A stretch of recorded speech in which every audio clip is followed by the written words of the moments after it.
अस्सलाम वालेकुम प्यारे नाज़रीन, खैर मक़दम है आप सभी का मेरे चैनल में। तो प्यारे नाज़रीन, जैसे कि आप सभी जानते हैं, अभी तक मैंने 11th और 12th के लिए केमिस्ट्री के वीडियोस पोस्ट किए हैं और 10th के लिए साइंस के वीडियोस पोस्ट किए हैं।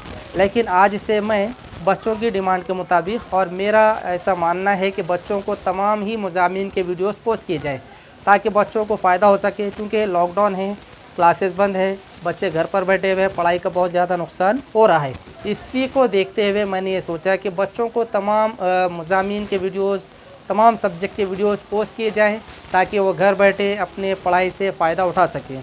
तो उसी से रिलेटेड आज का मेरा ये वीडियो है। आज से मैं इंशाल्लाह 10th की इंग्लिश को स्टार्ट करने जा रहा हूँ, तो उसी से रिलेटेड आज का मेरा ये वीडियो है।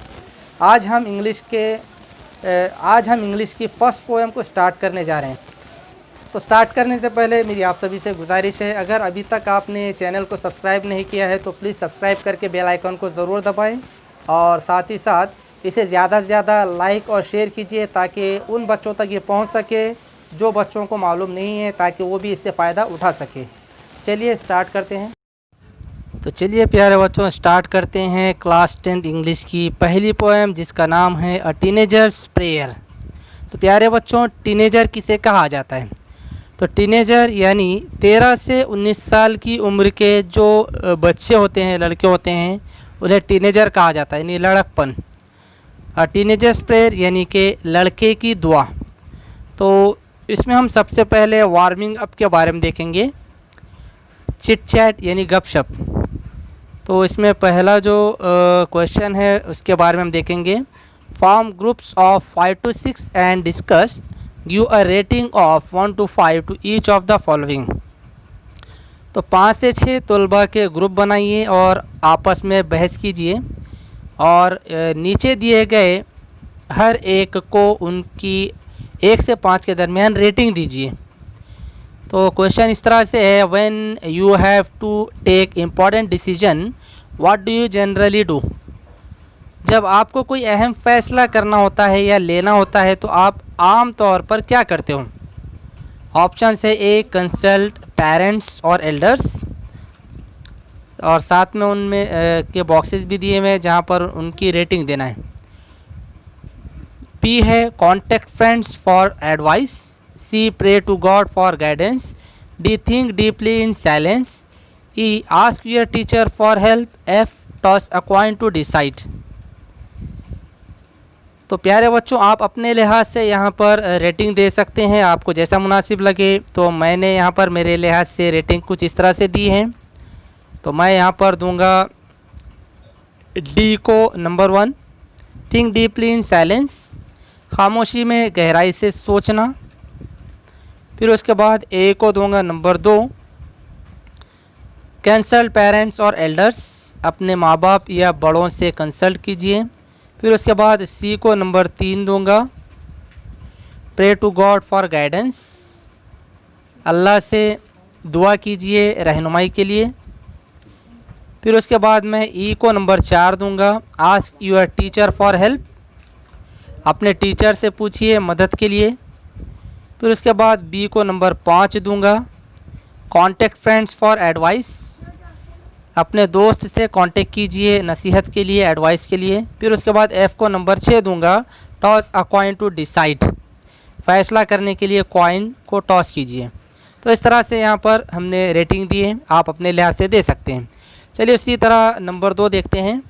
इन poetry very often there are lines in which the poet seems to talk directly to an absent person, an abstract idea or thing or object.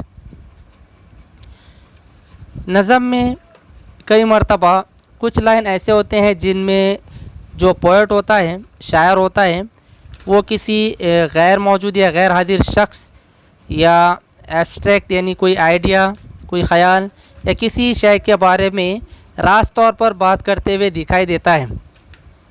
Such tactic device is used by the poet is the figure of speech apostrophe. और इस तरह की जो भी tactic या device जो poet यानी शायर के ज़रिए इस्तेमाल की जाती हैं, इस तरह के फिगर ऑफ स्पीच को एपिस्ट्रॉफी कहा जाता है। जैसे कि for example, twinkle twinkle little star. तो यहाँ पर शायर जो है किसी चीज़ यानी कि लिटिल स्टार से मुखातिब है, ठीक है। और भी कई एग्जाम्पल है, आप यहाँ पर देख सकते हैं। चलिए बढ़ते हैं आगे की तरफ।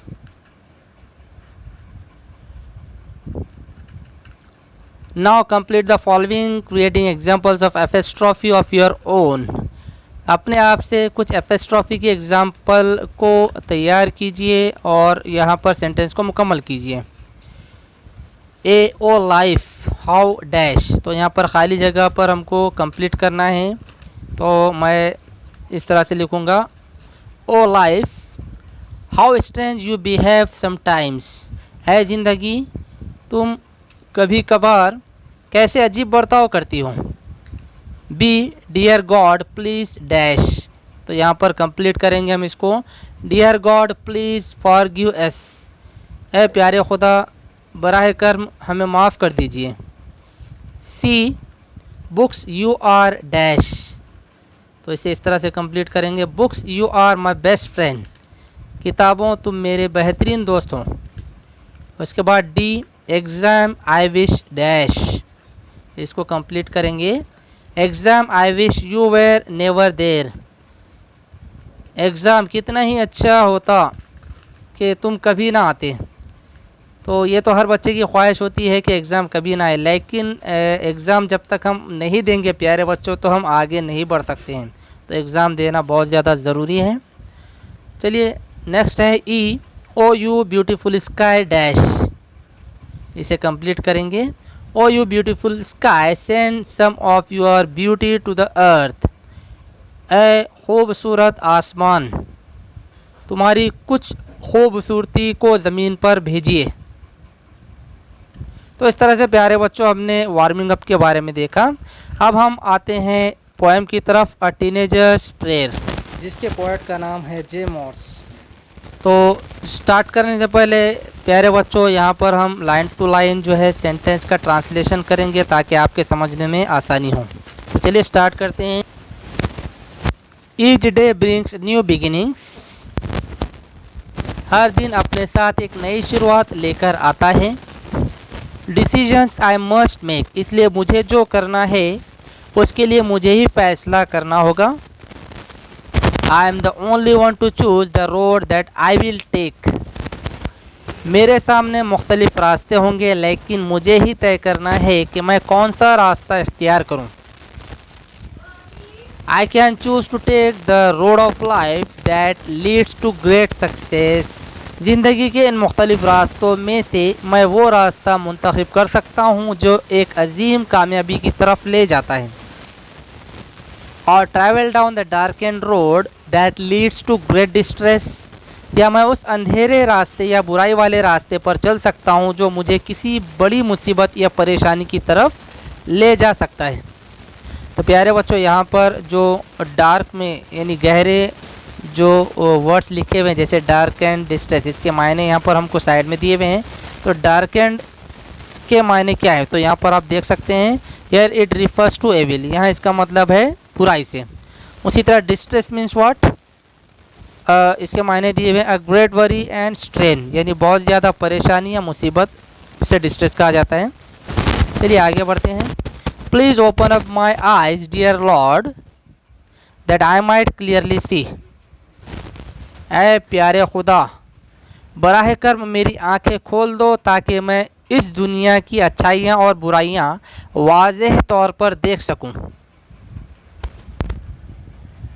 Help me stand for what is right, bring out the best in me, जो सही है उसकी खातिर खड़ा होने में मेरी मदद फरमा, मुझ में जो खूबियाँ मौजूद हैं उन्हें उजागर फरमा। Help Lord to just say no when temptation comes my way, जब बहुत बुरे ख्यालात या आजमाइशें मेरे रास्ते में आएँ तो ऐ खुदा सख्ती से ना कहने में मेरी मदद फरमा। That I might keep my body clean and fit for life each day, ताकि मैं अपने जिस्म को तमाम किस्म की बुराइयों से साफ़ व शफ़ाफ रख सकूं और हर दिन ज़िंदगी गुजारने के लिए मुझे सेहत अता फरमा। When my teenage years are over, I know that I will see, मुझे पुख्ता यकीन है कि जब मेरे लड़कपन का ज़माना ख़त्म हो रहा होगा तो मैं देखूँगा। That life is lived its very best with you walking next to me, कि जो ज़िंदगी मैंने जी है वो बहुत बेहतरीन थी जिसमें आपने मेरी रहनुमाई की। तो प्यारे बच्चों, ये था नज़म का ख़ुलासा। हमने लाइन बाय लाइन सेंटेंस को, लाइन बाय लाइन ट्रांसलेशन देखा, उसके मफ़हूम को हमने समझा। तो उम्मीद करता हूँ आपको समझ में आया होगा।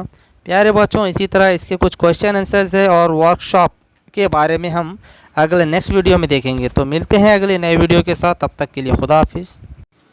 अगर आपको ये वीडियो पसंद आया हो तो प्लीज़ लाइक कीजिए, ज़्यादा से ज़्यादा शेयर कीजिए, और अगर अभी तक चैनल को सब्सक्राइब नहीं किया है तो प्लीज़ सब्सक्राइब करके बेल आइकन को ज़रूर दबाएं ताकि इसी तरह की वीडियोज़ आप तक पहुंच सके।